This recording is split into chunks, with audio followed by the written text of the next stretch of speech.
Welcome into another installment of the Coordinator's Corner here at GoUSFBulls.com. I'm Ronan O'Shea, joined by the offensive coordinator of the USF Bulls, Todd Fitch, and I have a feeling it's a very happy Todd Fitch right now. The Bulls winners 38-30 on Friday night at Cincinnati, the first win ever for this program at Nippert Stadium. And we talked to your quarterback, B.J. Daniels, on Sunday night, and he said that first touchdown, it was a long drive, 13 plays, 86 yards.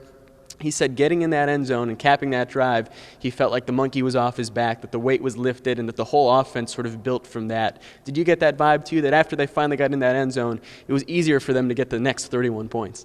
Well, I think there's certainly some truth to that, and we talked a lot about that going into the game with our offensive group. And the thing that we had within those drives, and especially that first drive, were some big chunks of yardage, which took some of the pressure off of everybody. We had to be perfect every play. And then, like you said, once we got the first score, I think everybody just took a deep breath and said, okay, let's relax and go play.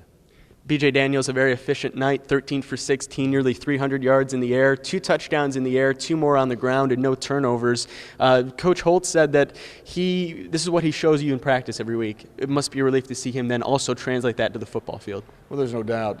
He really practiced well going into the game against Cincinnati, and we commented on that in the pregame meeting, actually, that he had maybe his best week of practice ever since we've been here. So it's always good for a young man to have it carry from practice to a game. It gives him reinforcement that the practices will, help you prepare better, and obviously if you focus and prepare the right way, then you'll have a lot of success. What does that say about his composure? Obviously, it's difficult when a team is having difficulty scoring, and you hear what the fans say, you hear what the media says. It's hard to ignore it, but for him to have such a good week after the last 2 and then to translate that to the football field, what does that say about B.J. Daniels? Well, I think he's growing maturity-wise every week, and he's learning that there's a lot more to playing quarterback at this level of competition besides being talented.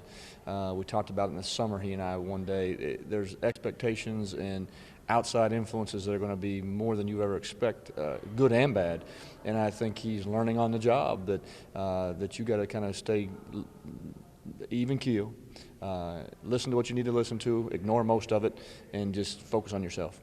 Last week we were sitting here and you told me that this team was a little bit more focused, a little bit more energy away from a win as opposed to a loss, that the little things were going to make the difference. I look at the Farron Horns touchdown pass, the 70-yard play. It starts off as about a 15-yard completion, then he gets a few big blocks and takes it all the way. Sure. Is that what you're talking about when you say doing the little things? Because you turned a 15-yard first down into a 70-yard touchdown. Well, I think there's a couple things you're a great question. I think the effort and the little things that our players played with in that game especially, but they've been playing that way for most of the season for us, led to a lot of our big plays, and it's a lot of unselfish play and a lot of great efforts and really smart football. And the other thing that really happened is we didn't turn the ball over, and that's a little thing that's actually, obviously a very big thing. And we keep on preaching. If you can win that turnover battle, you'll have a great chance to win every ball game you're in, and they put it all together, and we had a great night. All right, Coach, not a bye week, but you get a little bit more time to prepare for Rutgers. It is another midweek game, but this time it's at home, and you have the weekend at least to prepare for it. When you approach a practice week like this where you know that there's no games this weekend, what types of things can you do differently with guys, whether it's with maybe resting them more or even pushing them harder this week knowing that they have the weekend off? How does next week's game change sort of the game plan this week in practice? Well, I think Coach Holtz does a really good job. We went through the same scenario a year ago at East Carolina. We played 3 non-traditional days in a row, so we kind of lived this life once before. So we've been learning on the run. But actually it gives us time early in the week to kind of rest our bodies, get more running and lifting in, because at this time of year you only have so many hits, especially with your linemen. They get dinged and banged up. But we'll kind of take a little bit of time early in the week to kind of get their bodies back and get a little bit more time in the weight room.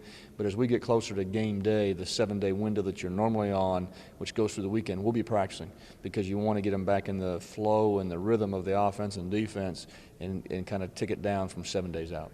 All right, Coach, and we'll have some time next week to talk about Rutgers, but just one thing I do want to mention, obviously they're coming in here with very heavy hearts, a very difficult experience for them. We're having a football player 1 minute making plays, the next minute in a hospital. As a father and as somebody who's dedicated pretty much your entire life to this game, studying it, learning it, coaching it, it just has to be heartbreaking to see that in just a matter of seconds, you go from making plays to having your entire life changed. Well, it certainly brings the reality of the situation right to the forefront. And as you mentioned, as a father of my son playing high school football now, you just think about those accidents. And, you know, until you live through it, which I have not, thankfully, as a coach, you know, I don't know how you handle it. You know, I think it's something that you just have to deal with. And I'm sure Coach Shiano and their staff is doing a great job. And, you know, you rally around the person, obviously, and the family that had it happen to. And I think it's something that can really build your team closer because, you know, it puts things in reality, what really is important in the long run. And, you know, we just, you know, our hearts and prayers are out to the Rutgers family and hoping for the best. All right, Coach, well, I appreciate talking to you. Congratulations on the win, and good luck gearing up for Rutgers. Thank you very much. All right, be sure to keep things right here at GoUSFBulls.com as we continue to provide you coverage gearing up to next week's game against Rutgers.